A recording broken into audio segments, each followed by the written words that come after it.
My son-in-law stood up at my retirement dinner, raised his glass, and told 50 people that everything he had in life he'd built himself.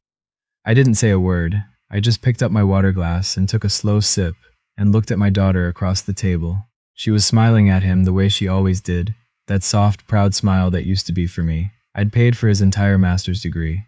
Every semester. For 2 years, but I'm getting ahead of myself. My name is Wayne. I'm 61 years old. I spent 34 years working in municipal infrastructure for the city of Edmonton. Underground drainage systems, road grading contracts. The kind of work most people don't think about until their basement floods. I retired in April. My wife, Carol, passed away from ovarian cancer 6 years ago, and since then it's been just me in the house on 97th Avenue. A house I bought in 1991 for $187,000, and that's now worth somewhere around $640,000, depending on which real estate agent you ask. I say all that not because any of it matters for the story, exactly, but because when you get to a certain age and things fall apart the way they fell apart for me, you want people to understand what you were working with, what you had, what you gave. My daughter's name is Renee. She's 33. She got her mother's eyes, and I thought for a long time, her mother's sense of fairness. She met her husband at a work conference in Calgary about 5 years ago. His name is Damon. He was a project coordinator for a construction management firm. He's from Barrie, Ontario originally. Charming in that way people from somewhere else sometimes are. A little louder than necessary, always had a story ready. I didn't dislike him at first. That's the honest truth.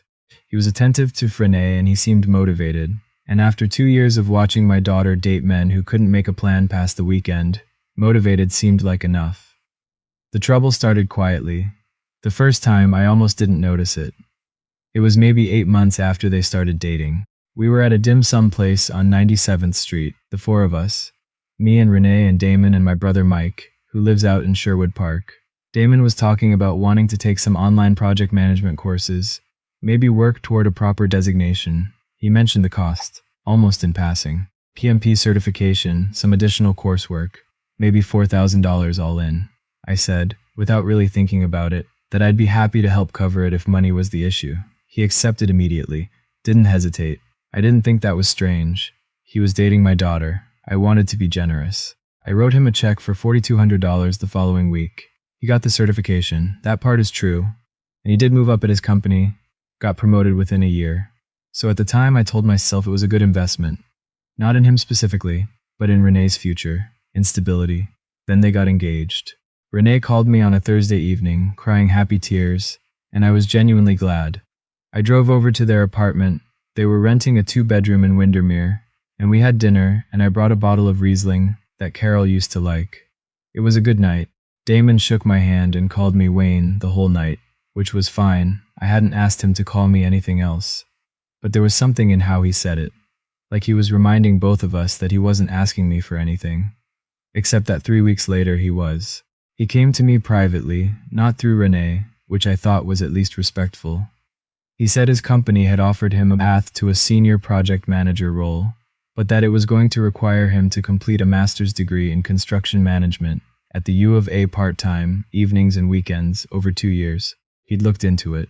Tuition, fees, materials, roughly $38,000 total. He looked at me steadily when he said it, not with his hand out exactly, but close. I asked him if he'd looked into financing options, loans, payment plans. He said he had. He said the interest rates weren't great, and he didn't want to start a marriage carrying that kind of debt. He said, and I remember this clearly, I want to hit the ground running, Wayne. For Renee, I thought about Carol, about how when we were young and broke, we had no one to turn to, about how different things might have been. I said I'd think about it. I thought about it for 2 weeks. I talked to my brother Mike, who said, "It's your money, Wayne," which wasn't particularly helpful, but also wasn't wrong. I pulled out my savings statements and looked at the numbers. I wasn't hurting. The house was paid off. I had my pension. Carol's life insurance had been sitting mostly untouched in a GIC because I didn't know what else to do with it. I called Damon and told him yes, I'd cover the tuition. Not as a loan, I said that clearly, but as a gift to them both to start their lives properly. He said, "That's incredibly generous, Wayne. I won't forget it." I believed him. I want to be clear about something. I didn't do this to own anything. I wasn't keeping a ledger. I paid because Renee loved him and because I could. And because in my experience, the moments when you can help your kids, even the ones who've married into the family, those moments don't come back around. You either do it or you don't. I did it. $38,240 spread across 8 semesters. I set up a direct payment arrangement with the university bursar's office. Damon didn't even have to ask me for money each semester. I just handled it. I didn't broadcast it. I didn't mention it at dinners. Renee knew vaguely that I was helping with school costs, but I don't think she knew the total. I never told her. He graduated 18 months ago. Dean's List, actually. He was proud and fair is fair. He worked hard at it. He got his promotion. Senior PM. Good salary, good benefits, bonus structure. They bought a house in Beaumont, and then things shifted. I can't point to a single moment when it started. It was more like the way winter comes in Edmonton. You know it's been getting colder, but you're still somehow surprised when you look out one morning and everything's white. Damon stopped calling. He'd stopped calling before that, really. It had always been Renee who kept in touch, but now even that felt different. Sunday dinners became every other Sunday, then once a month, then we'll see. When I'd show up, Damon was always watching something on his phone with one earbud in, half present, filling his plate and retreating to the living room. I told myself he was tired. The new role was demanding. They were settling into the house. These things happen. But then there was the cottage incident. I own a small cabin on Baptiste Lake, about 2.5 hours northeast of Edmonton. My dad built it in the late 70s. Nothing fancy, no running hot water, a dock that needs to be replanked every few years, propane everything. But it's mine and it was his, and Carol loved it there. Last summer, Damon and Renee went up for a long weekend in July. I'd offered them the keys, happy to do it. When they got back, I mentioned that I'd probably go up myself the following weekend to do some maintenance on the dock. Damon said, and Renee was right there. We were actually thinking of having some friends up the weekend after that. Is that going to be a conflict? Like it was a shared calendar. Like it was a condo we co-owned. I said I'd let them know my schedule. But that was the moment, I think. The moment I saw clearly what the dynamic had become. I had become, in Damon's mind, a resource. A useful one, a well-meaning one maybe, but a resource nonetheless. Someone you factor into your plans rather than someone you include in them. I didn't say any of this to Renee. I know I should have, looking back. My brother Mike told me the same thing, more than once. Say something, Wayne. She doesn't know what she can't see. But I was waiting. I'm not entirely sure for what. For Renee to notice on her own. For Damon to remember himself. For something to shift. What shifted was my retirement dinner. It was a Friday evening in April, at a private room at a restaurant in the River Valley I'd always liked. My colleagues from the city organized it, my old team, plus some folks from the engineering department, plus Mike and his wife Paulette, and a few family friends. 52 people total. The city's deputy director gave a speech. My old supervisor, a woman named Bev, who never minced words in her life, stood up and told an embarrassing story about me from 2009 that still makes me cringe. It was a good night. Damon had been quiet all evening. He and Renee were at a table near the window. Every time I glanced over, he was looking at his phone. And then toward the end of the night, when the formal speeches were done and people were milling around with dessert, Damon stood up. He tapped his fork against his glass. He said, "I just want to say something, 'cause I think it's important." The room went quieter. I turned toward him. He said he wanted to talk about what success really looks like. He said he'd been reflecting on his own journey, the hard work, the nights studying, grinding through the master's program while holding down a demanding job. He talked about discipline, about sacrifice. He said, "I'm proud to say that everything I have, I built myself. Nobody handed me anything, and I think that's the only way it really means something." He raised his glass. Several people raised theirs. I didn't move. Renee caught my eye across the room. She had this small, uncertain expression, like she could feel something in the air but couldn't name it. I gave her nothing back. I just held my water glass and looked at Damon, who was settling back into his chair with the satisfied look of a man who'd said exactly what he meant to say. My brother Mike was sitting beside me. He leaned over very quietly and said, "Wayne, just my name." That was all he said. I nodded, and I waited. Here's the thing about waiting. People assume that when you don't react, it means you have nothing, that your silence is emptiness.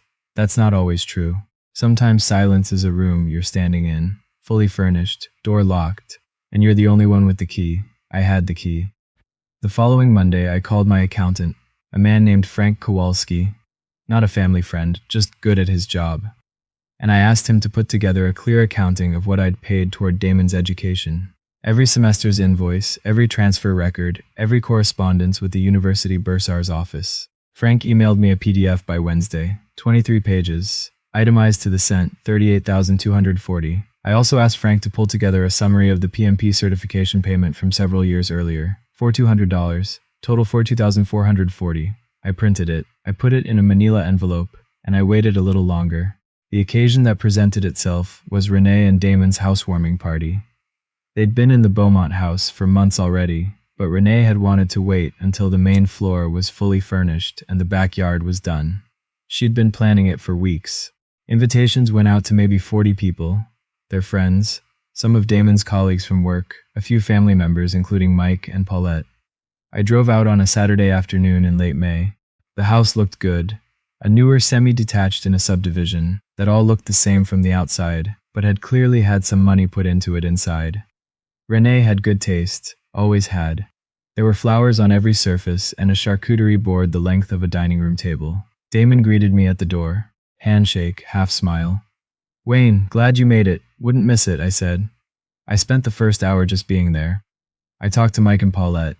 I talked to a couple of Renee's friends I'd met at the wedding. I had a small plate of food and a glass of sparkling water, and I watched Damon work the room the way he always did. Louder than necessary, a story ready for every conversation. At some point, his colleagues from the construction firm gathered near the kitchen island, and I heard him holding court. He was telling them about his degree program, about how demanding it was, how he'd barely slept, how he'd sacrificed weekends for 2 solid years. I heard him say, built everything from the ground up, no shortcuts. His colleague, a young woman I'd never met, said, "That's incredible. Did you get any help? Like financial support, grants, anything?" Damon shook his head. "Nope, just me." I set down my glass. I walked over to the group, unhurried, just a man crossing a room, and I said, "Damon, I'm sorry to interrupt. Do you have a minute?" He looked at me, something shifted in his expression, just briefly. "Of course," he said. "What's up, Wayne?" I reached into the inside pocket of my jacket and took out the envelope. It wasn't dramatic. I didn't wave it around. I just held it out to him. "I brought something for the house," I said. "A bit of documentation I thought you might want to have on hand." He took it with 2 fingers, the way you take something you're not sure about. "What is it?" he asked.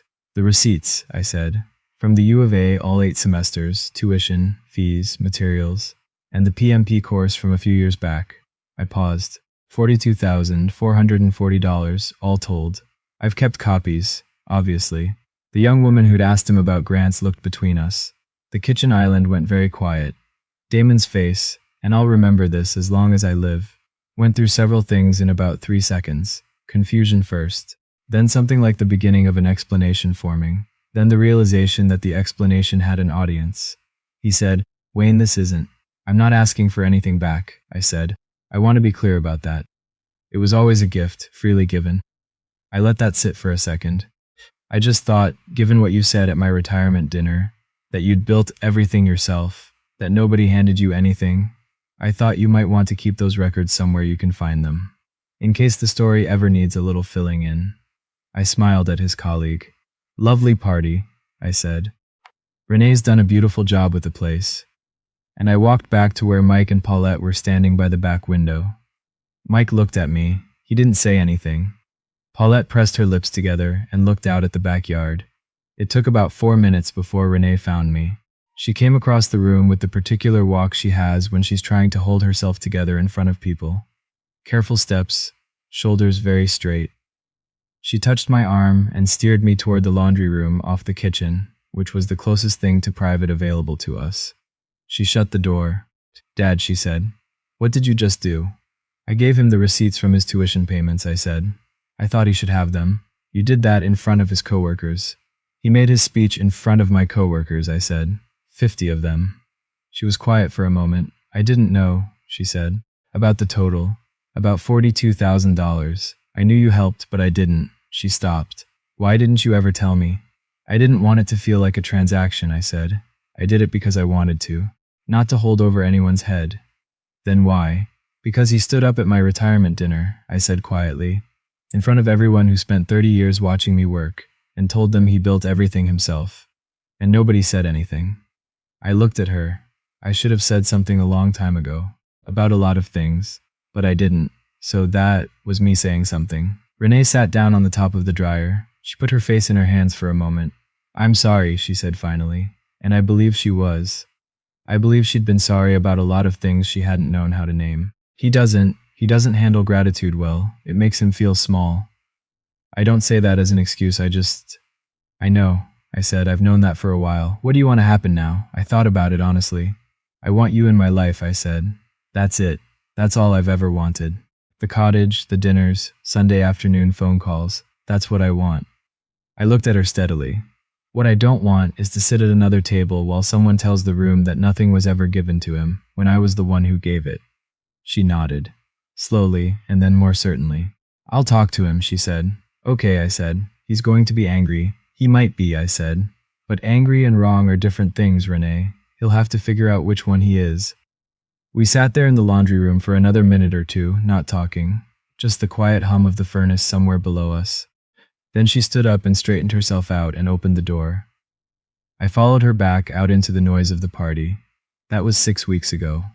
I'm not going to tell you everything is resolved because it isn't. Damon and I haven't spoken directly since that afternoon. Renee calls me every Sunday now, without fail, even if it's just 15 minutes. And 3 weeks ago she came over by herself and we sat on the back porch and she told me that she and Damon were in couples counseling, which she didn't have to tell me, and which I'm glad she did. She said the counselor had asked Damon to think about the difference between independence and ingratitude. I didn't say anything to that. I just nodded. Mike thinks I should let it breathe. Paulette thinks Damon will come around eventually. My old colleague Bev, when I told her the short version over coffee, said, "Good." Someone had to say it, which is exactly what I'd expect Bev to say. I went up to the Baptiste Lake cabin in June, just me. Spent 4 days replanking the dock the way it needed doing. The mosquitoes were bad, and the propane line needed bleeding again. And on the second night, there was a loon calling somewhere across the water that kept me awake until 2 in the morning. I didn't mind it. I'd forgotten how quiet it gets out there. How much you can hear when there's no one else around. I'm not a man who talks a lot about what he feels. Carol used to say I processed everything internally and released it as carpentry projects, which wasn't entirely wrong.